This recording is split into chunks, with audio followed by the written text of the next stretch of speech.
Tarpukario Kauno muzikinis gyvenimas neįsivaizduojamas be kelių žydų giminių, tokių dinastijų, kurios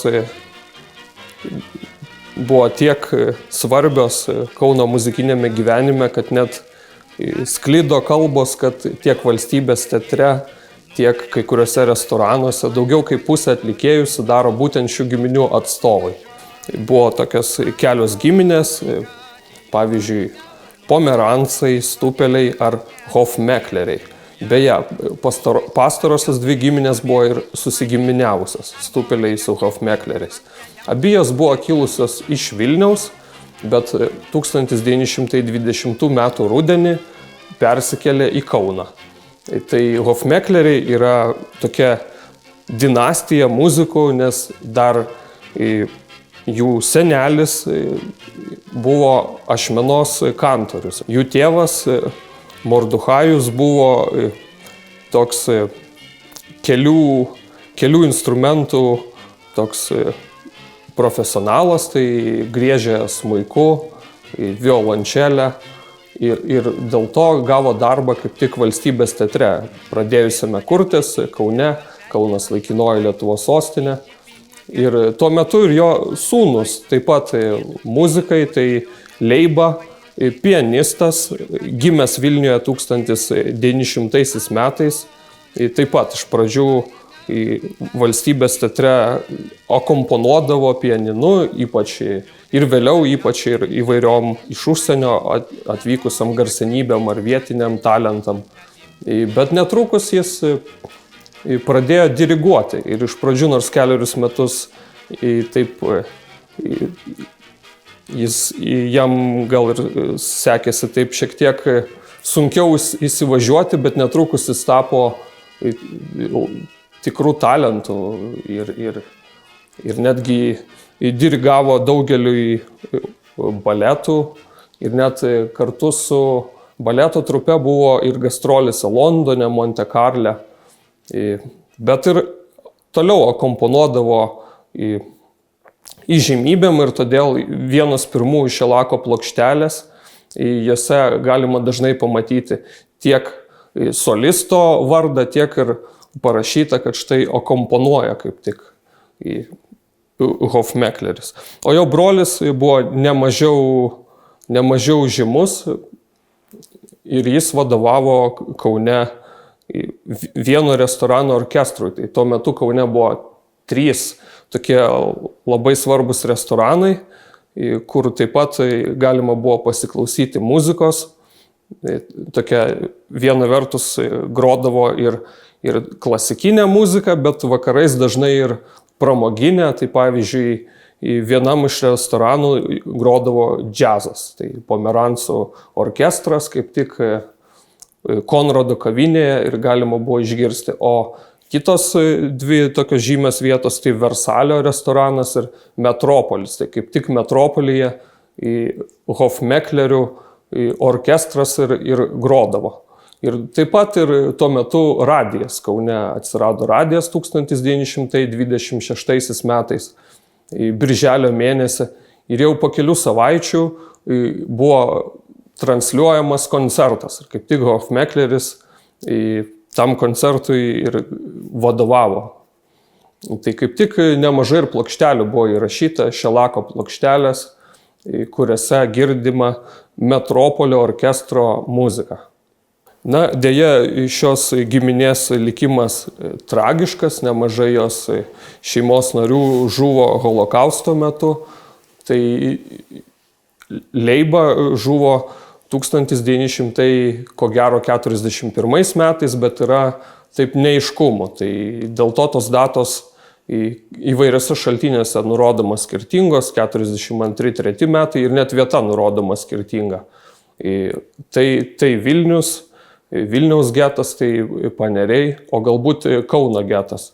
Bet kokiu atveju deja jo šeima, tai tiek ir žmona, tiek ir abu vaikai žuvo.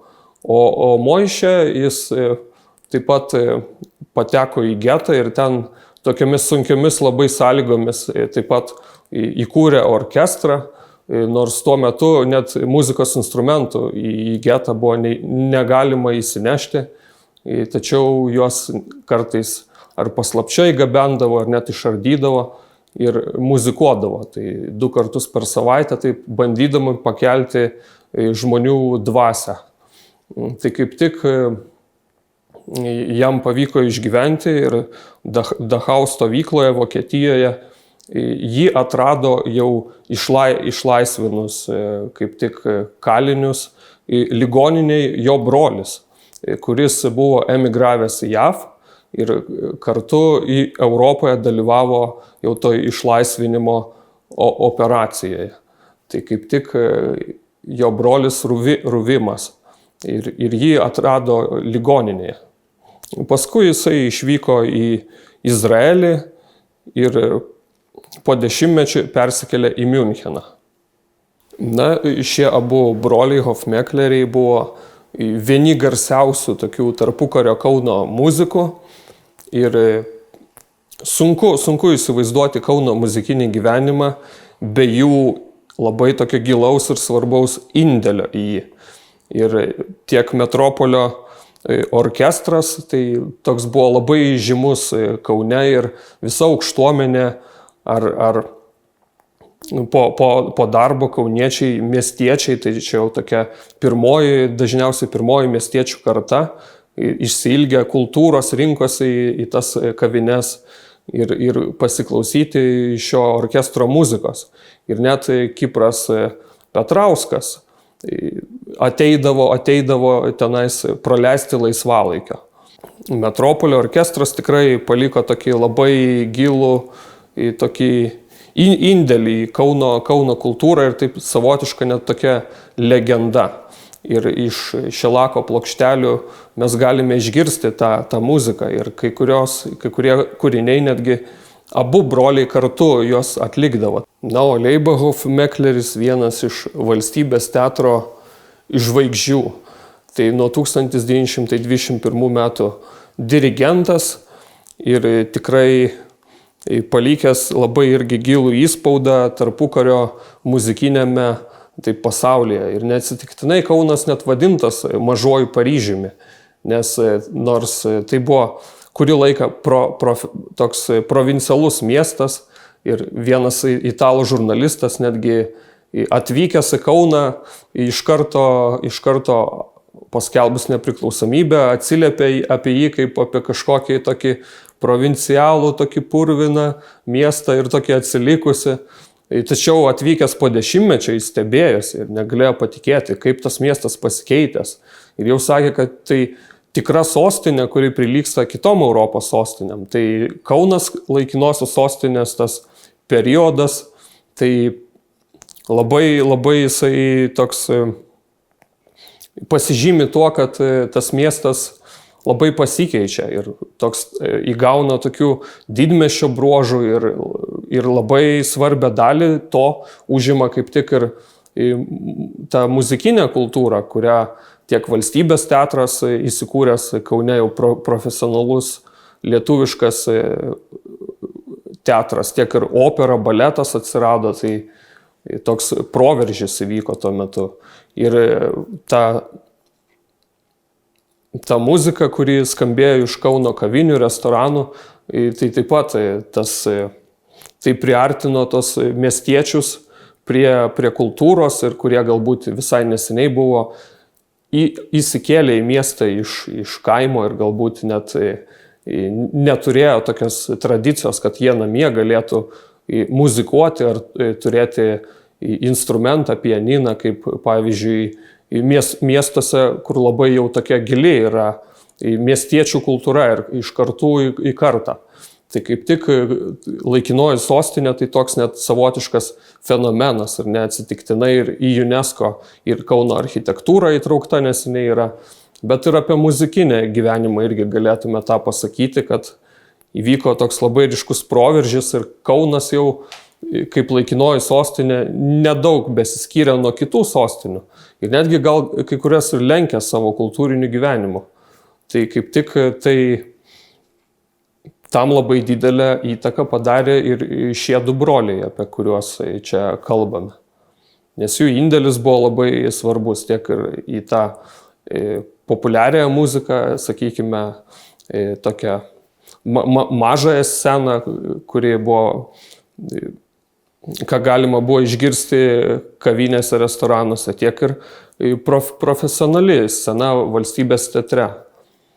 Tiek ir pirmieji įrašai Šilako plokštelėse, radijas, tai tokios naujovės užkariavusios pasaulį, tai kaip tik ir tame radijoje arba plokštelės ir buvo galima dažnai išgirsti šių dviejų brolių atliekamą muziką. Na, nors šie du muzikai buvo labai svarbus tarpukariu ir taip jau visuotinai žinomi, tačiau šiuo metu jie yra šiek tiek primiršti. Tai gana nedaug yra jiems skiriama dėmesio, gana retai prisimenami. Ir, pavyzdžiui, Kaune Laisvės alėjoje yra įamžintas Danielius Dolskis, tai toks Lietuvos tokios populiariosios estrados toks pradininkas ir labai buvo tarpukario jo kūriniai mėgiami ir dabar prisimenami jie ir įamžintas jo atminimas yra skulptūra, tačiau ne ką mažiau svarbus buvo ir hofmekleriai, jeigu net nedaugiau. Na, dėja, jų kūriniai šiuo metu yra šiek tiek primiršti ir jeigu mes žinome Antano Šabaniausko ar Danieliaus Dolskio kūrinius ir juos dažnai šiais kūriniais iliustruojami kokie nors, pavyzdžiui, reportažai apie Kauną tarpukario, apie gyvenimą Kaune, tai jų kūriniai yra taip sunkiau atpažįstami ir dėja šiek tiek primiršti, nepelnytai taip. Nors be abejo jie dažnai ir akomponuodavo tom jau garsenybėm, ar Kiprui Petrauskui, ar Antanui Šabaniauskui, ar Danieliui Dolskiui. Tai tie originalūs įrašai išlikę plokštelėse, tai dažnai galima pamatyti plokštelėse kaip tik, kad yra paminėti abu du broliai. Pats labai domiuosi tarpukario istorija, Kauno to gyvenimu, tos bohemiškuoju Kaunu, mažoju Paryžiumi. Ir dėl to labai sudomino šios dvi asmenybės, be kurių sunku papasakoti tą visą pasakojimą apie Kauną, apie tarpukario gyvenimą, nes be šių brolių indėlio jis sunkiai įsivaizduojamas, nes jeigu papasakoti taip apie Kauną, kas tuo metu, koks buvo miestas, koks jo kultūrinis gyvenimas, tai būtinai ir šiuo du brolius reikia prisiminti.